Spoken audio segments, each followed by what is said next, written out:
on track a little bit. So the principles that we're going to talk about are born out of two of the leading risk management frameworks in the world. One of them is called Enterprise ERM, Integrated ERM, COSO ERM, Integrated Risk Management Framework. You don't need to remember all that stuff. Just remember the COSO part. You can Google it. So COSO is a standard that says if you're running a business and you want the best way to control that business to ensure that your objectives are achieved, then look to the COSO standards. We're going to talk a little bit about what that standard says in a minute. There's also the Australia-New Zealand standard that is like a different route to the same town, but still has the objective of helping you to perform better, for you to get to where your business goals are meant to take you. In order to help you to remember the points, I've developed a little mnemonic, and we don't want you to just come here because you're here. We want you to remember what you will hear today. So I've kind of touched on this point already. There's always risk management in the news, and SMEs, when they struggle, is not necessarily formally reported. All right? There are lots of statistics that says 50% of businesses that start, small, medium-sized that start, fail.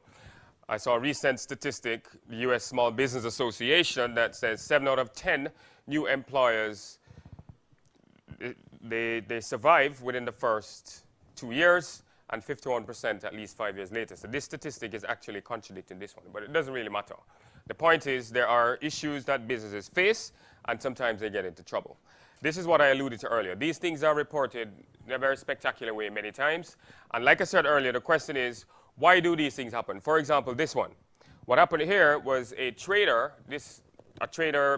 in this bank, he was doing stuff with the bank's money in his hotel room, and he had access to 3 different things, one person having access to 3 different things. So he was able to trade, he was able to settle trades, and he was able to deal with the accounting aspect of it. You don't want persons in your business to be so much involved with one process. So you don't want the same person to be having access to the stock of blank checks, involved with the bank recon, does the lodgements, update your QuickBooks. That's a recipe for a fraud risk.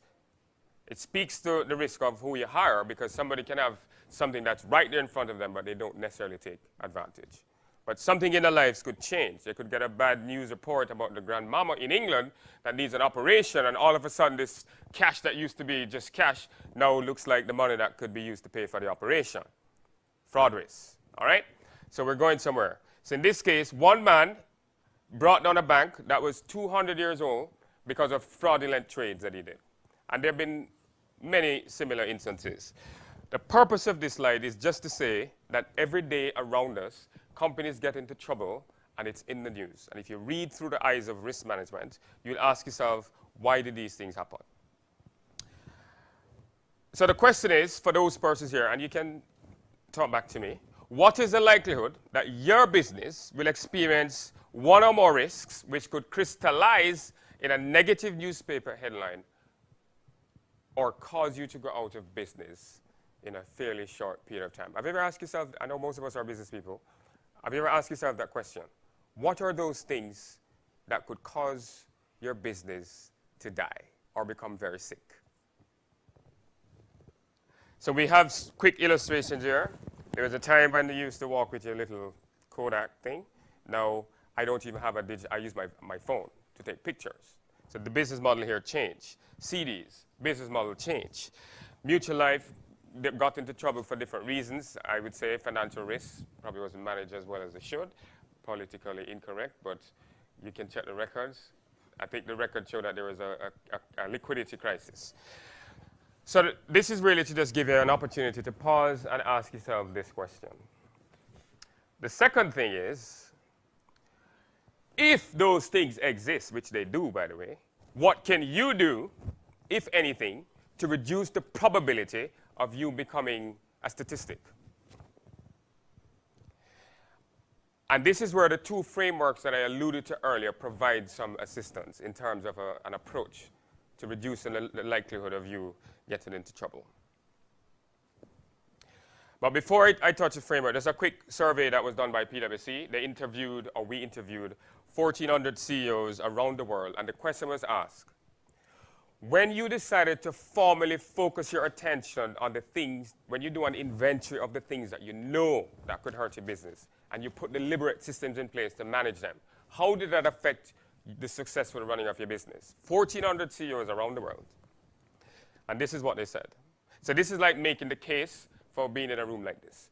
This is like making the case for thinking about the points that I'm going to make earlier as to how you can increase the likelihood of your business surviving. So the CEOs that said, when we do the kind of things that I'm going to tell you about, we were more confident in terms of the reputation that we had in the market. And that makes sense, because if you're now formally focusing on all the things that could get you bad press, then it's likely that you're going to be putting in stuff in place to reduce the likelihood of you getting in bad press. So for example, some of the universities in the world, one of the things that they're now doing, they have a room with people who sit down and monitor all the social media. They pay $100,000 to 2 full-time employees, just checking every single time the university's name is mentioned in the press. If something is said negatively, they go and they put something to counter, because they're trying to manage their reputation. They saw their reputation as a big deal, and consequently they put deliberate steps in place to manage that. We don't have time to go through all of this, but the point is all the dark blues are all the people who formally focus on risks along the lines that I'm about to share with you. I'm going to go straight to my summary slide, but before I do that, these are some of the risks or some of the things that could create problems for businesses. I gave one example earlier, which is what I call the fraud risk, where you have employees who are so powerful in terms of their responsibilities, they could be milking your cash, stealing your inventories, and you don't realize. But this is a big one for especially SMEs. Credit risk. Can somebody tell me what I mean by credit risk? This is a risk that when somebody comes and take your goods, they don't pay you back. Sounds fancy, but that's it. Jamaicans are some of the most creative persons in the world. We had a cultural session earlier, and I see Steffi. Let me tell you why. I saw a Sky Juice cart one day in Manapar that says, "Trusting is like AIDS. Trust me, you won't get it here." Right? This man with his Sky Juice card recognized that if your outflows are more than your inflows, then your upkeep will be your downfall. You have to manage the cash coming in. We don't have time to go through all of these, but if you're a small business, if you do nothing else, you have to do your weekly, worst case, monthly cash flows. Where is the cash coming from? And who am I going to pay? If you struggle to have the inflows more than your outflows for too long, you need to change your business model. You need to pivot to another model. You need to do something different, because you can't be in that mode forever. So that's credit risk. Mixed up with a liquidity risk, because liquidity risk basically means that you're able to pay your bills when they fall due. And that's a beautiful place to be. You have less arguments in the house, right? And the endorphins flow, and everybody's happy. All right.